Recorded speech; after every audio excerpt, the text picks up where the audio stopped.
Hello everyone, welcome back to my channel. If you're new, hi, my name is Alexis Danielle. Welcome. And today's video, we are getting real. We are having real Christian girl talk where we talk about saving yourself for marriage, dating a non-believer, my view on modesty. So if you're into fashion, faith, and biblical femininity, this channel is for you. So hit that subscribe button right there. It would mean the world, and we would love to have you as part of our family. So with that being said, let's go ahead and jump into this video because we have lots to cover. And if you want, go grab a snack because we're gonna be here a while. Let's go, take me on this journey home. I don't wanna wait no more. Okay, so the first question, your take on modesty. Now, modesty comes in like a wide range. Everyone views modesty differently, but for me, I've never really struggled with modesty just because my style is very different from what the world views as trendy. I like really girly things and really preppy, classic things. I like the pastels when right now everything is very like monochromatic, and when I'm just like, I really love color and I love like Marilyn Monroe, like just really classic things that tend to be modest. So I've never had an actual problem with dressing modestly. And honestly, I feel the most confident when I show less. So that's just my personal take on modesty. It's never been something where I used to dress one way and I completely changed my style. My style has been very consistent with it being girly, being modest, and being very classic and preppy. So those are just things that naturally came to me. But again, I do feel like modesty has a lot of different perspectives, and it comes in like a larger range than this being said like this is the only way to dress modestly, because everyone has different body types. I feel like modesty is viewed differently because there's also different body types. There's no like one instruction manual like this is what you need to wear, you know. So again, and it also comes with your convictions with God, like, you know, advice on reading the Bible with your boyfriend. Okay, so I can do two ways because me and my boyfriend, me and Kyle, we like to do devotionals together,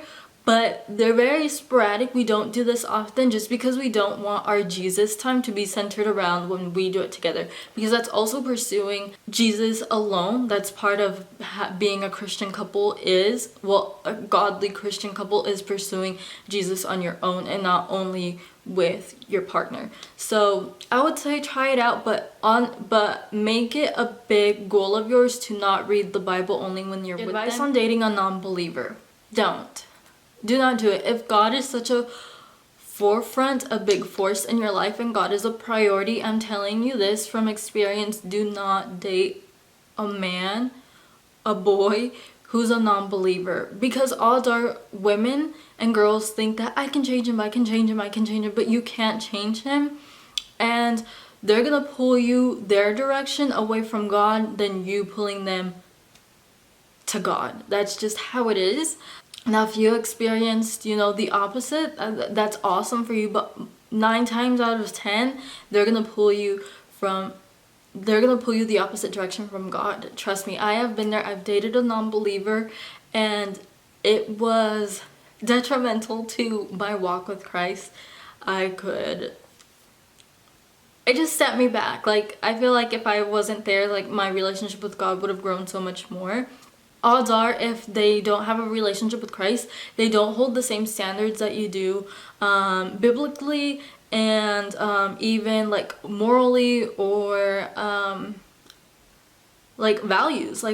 Usually when someone is a non-believer, they have different values and different priorities in your life, and that really does affect your life, and that is detrimental to your growth with God. That's why it's so important to date someone, if Christ is such a big center in your life, to date someone who is walking the same walk that you are, and as well being spiritually mature, being at the same level. My biggest advice when you're dating is be upfront about what you want. So when I was dating, I say this loosely because it was kind of just getting to know people. I would you know, upfront tell them what I want. I'm waiting for marriage, and if they don't want to do that, then okay. That was one of the first conversations that we would have. Because if you're waiting for marriage and they're not, there's gonna be a clash. So just being very upfront about what you want, because at the end of the day, like, everyone's like, let the guy make the first move. Yes, let the guy pursue you, but also if there's nothing wrong with you being upfront about what you want, because then there's no room for miscommunication and wasting someone's time. Because if you're not in the same boat about, you know, saving yourself for marriage, then why are you going to stay in that why are you going to pursue that relationship if they're not in the same boat as you in that circumstance?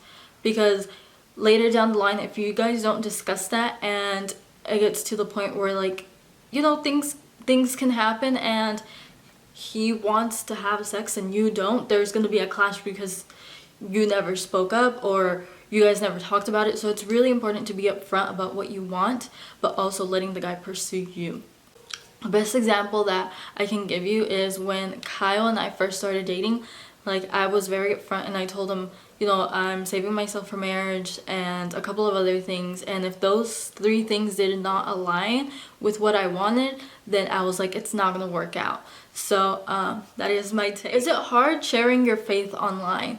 As of recently, no. Like, I feel like everyone has taken my faith really well. I pray that you guys receive everything with love, and I'm never trying to shove being a Christian down your throat. I always want to share my experience that I've had, because I am 23, and yes, that is fairly young. I'm still in like my early 20s, but I've gone through a lot the last couple of years, and I just wish that someone would have shared what I know now, and that's what I'm trying to do for y'all. So yeah, it's not, I haven't gotten any like, ooh, like, you're a Christian, blah blah blah. Now, I've had like 1 or 2 sporadically, but it's never something that's like, I don't want to make Christian content anymore. Like, I love it. Like, this is my element. I enjoy it so much.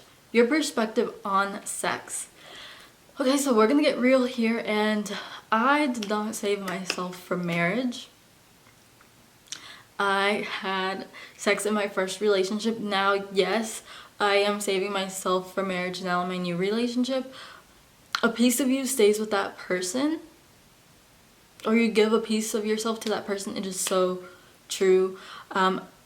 Personally, if I could go back, I would do things differently, but it's like a learning curve. And let me tell you, when it did happen, I got so convicted about it. I just felt so bad, and I was just like, what did I do? And again, this is when I say, girlies, don't date a non-believer, because he didn't have that same standard that I did. And it's just, like, I feel like if I was in the same boat as someone who had those same things, we would work together of trying to stay away from that line. But because I didn't, it happened. And yeah, if you guys want a little bit more in depth of like how I'm doing stuff now, then I totally will. But you know, I do think it's really important to save yourself for marriage, because it's so, like, it's such an intimate thing. And like, why do it with someone random who doesn't care about you? And plus, biblically, in the Bible, marriage, sex was the covenant. That's how you became married. It was actually the covenant. So if you want to talk about it biblically, how many people have you been married to? So that's one thing that kind of blew my mind when I started listening to a sermon of Pastor Todd, when he said, like, sex is the actual covenant. I don't know why it never clicked before, but technically I was already married, if we want to put it in that term. So I just thought that would, like, blew me away, because I was thinking to myself, like, I don't want to be married to this person. So if you don't want to be married to this person, then why did you have sex? So that's just my, like, this is my experience, and I'm sharing it with you guys. So honestly, girlies, please, please, please, if you can, or if you haven't, don't think that God doesn't love you because you didn't save yourself for marriage. Like, he still loves you. What is God teaching you right now? So currently, I feel like God is teaching me to step out in faith. There's so many things on the back end of my YouTube that I'm working on, and I'm like, oh my goodness, God, how's this gonna work? How's this? And he's just been guiding me through the whole way. It's just harder said than done, and I feel like just on top of that, being obedient, because there's certain things that he has told me to do and I've just been on it, and I was just like, whoa, God, did you see that? Like, did you see that? Like, I get super excited because it's a whole other thing. But it would be to trust him and to be obedient is like the bigger things. Has your faith caused problems for non-Christian friends? I don't think so. For me, I just feel like as I get closer to God, there's certain things that I do not partake in. There's certain things that don't grab my attention anymore. So I just feel lonely, if anything, as God is guiding me through my walk. And as I'm growing up, you know, some friends stay here and I'm over here. So it's just not the same. Like, we outgrow each other. And different priorities. You have different priorities as you grow up, but also as you grow your relationship with Christ. So it's not that my non-friends have a problem with me being a Christian. It's just that you tend to outgrow people. Tips to get involved when you're new to the faith. I would read the Gospels. I would read Matthew, Luke, and John. They are just the epitome of what Jesus is. He's so good. And I feel like so many people, like churches, they talk about everything. They talk about Esther, they talk about Ruth, but they never talk about like the actual Gospels and what the Gospels is. So yeah, just like finding the actual heart of Jesus is, I feel like you can find that, like, that's the gospel. The heart of Jesus is the gospel. So to get to know Jesus more, read the gospel. Alright girlies, so we are at the end of the video. I hope you guys enjoyed this video. It meant the absolute world. And you guys left some really good questions. They kind of some of them made me a little uncomfortable, but this is why we're having real Christian girl talk, where I get really honest with you guys about things, and I think it's important. There's so many things where Christians are like, ooh, that's so taboo, we are not gonna talk about it. But no, I just really want you guys to feel safe here and share your experiences, and I love you guys, and I will see you guys Monday with a new video. Bye.